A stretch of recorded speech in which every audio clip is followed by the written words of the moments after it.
Welcome to this course, Recreating Task 3A, How Deep Is Your Love? This is part of the specification for 2016-2017 A2 Music Technology. Throughout this course, we're going to be demonstrating some good working practices on how to go about this task, starting in this lesson with the setup. So let's get cracking.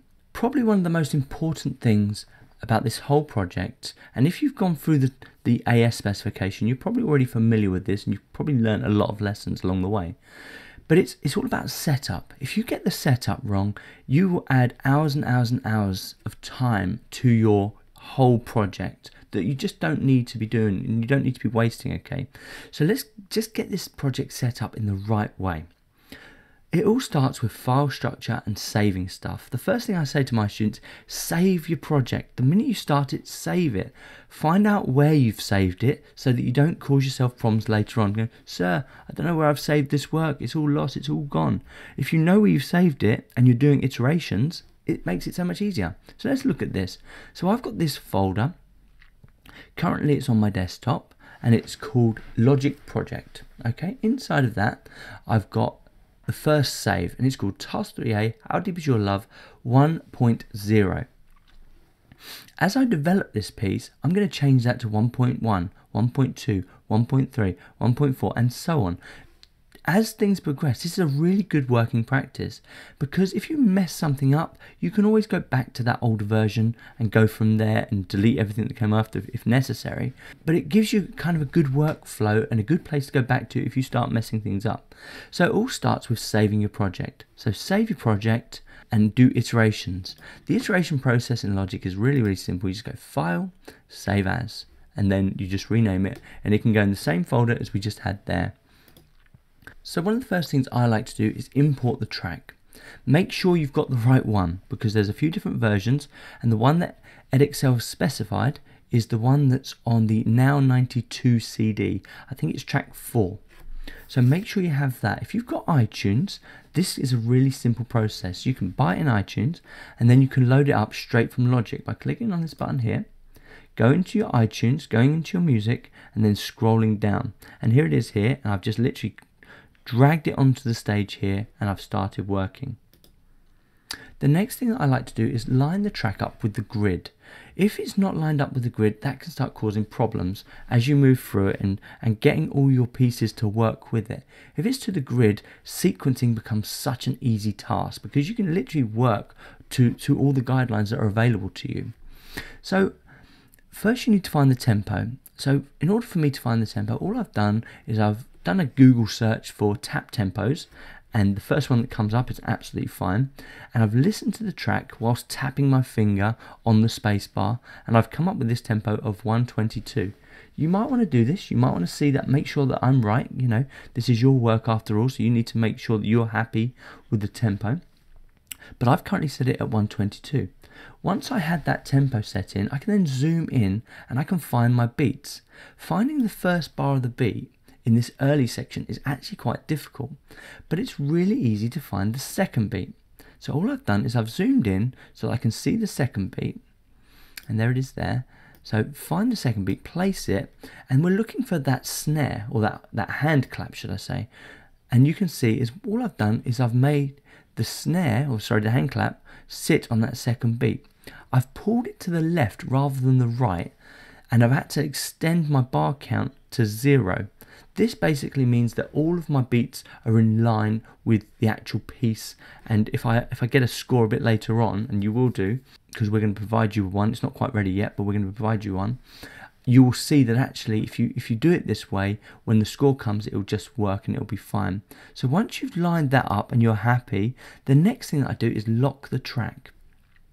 One of the things, you won't necessarily get this, so if you right click or control click on one of the tracks and come down here where it says configure track header, you can actually select this protect. Once you tick it, it won't lock the track until you actually select it here.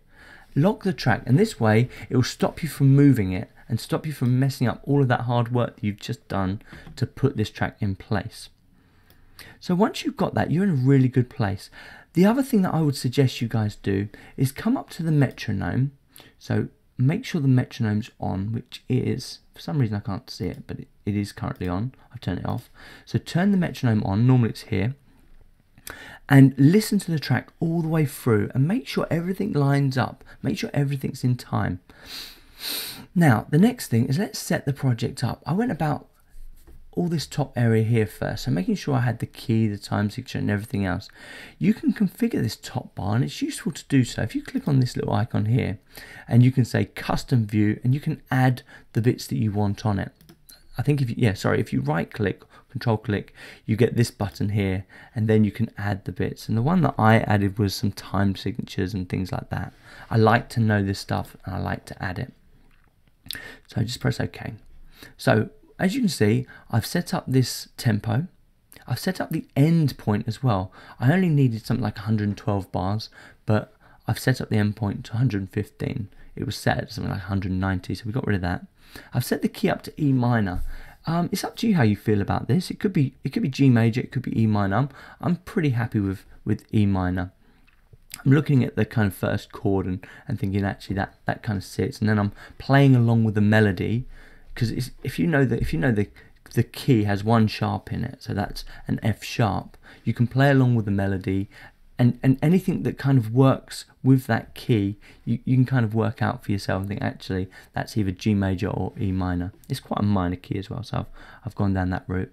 I've worked out that it's 4/4, and currently I've subdivided my grid by 16. You can change that to 32, you can change that to whatever you want. 16 will work just fine for now. There are a couple of bits that get a bit stuttery, and whenever that happens you're probably going to want to make it 64 or 32, but then I always come back to this.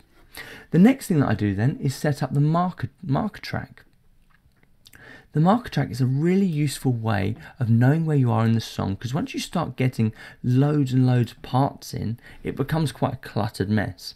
So I always put the marker track and I work out my sections, and I go through and I work out my sections and I give them some kind of name. You may or may not be happy with the names I've given. Doesn't really matter. If you want to call them whatever you want, that's completely up to you. You're not going to be assessed on what you've called the structure. For now though, I've just got my structure laid out like this, and I've colorized them as well. If you're not sure how to colorize, you can click on this button and you can come to the colors and you can colorize them. So I've given a blue to the intro because that's kind of the only place that happens. The verses are in this kind of red color. The pre-choruses are in this yellow color.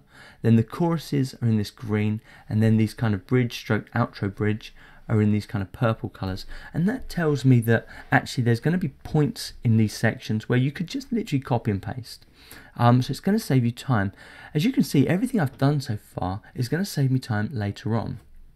So the specification brief does say that you have to sequence the whole track, so just make sure that you leave the relevant fade out and silence at the end, and make sure you've got the relevant silence and fade in at the beginning. Should be fairly simple, but these are the considerations. It tends to be no more than a second of silence. The final thing that you may want to do as your piece progresses is turn down this track. It might be quite hard for you to match the volumes of this track. Remember, this has already been mastered to a very high level, so everything's going to be peaking, peaking, peaking. And if you try and follow all those peaks and try and match those timbres as you go through, you're probably going to struggle to hit the volumes, and everything's going to start sounding loud.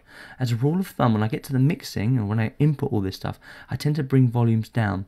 So this is made easier if you come over to this track and pull this volume down. I'm leaving it at 0 dB at the moment so I can hear everything, but as things start to get a bit cluttered, you might just want to bring that down to about -6 dB, and that will give you the headroom that you need so that you don't end up pushing your own volumes of your own tracks. And remember, you can always turn up the master track on your device, not this one. You should always leave the stereo output at 0 dB, but on your actual device you can always turn that up, to compensate what you've turned down.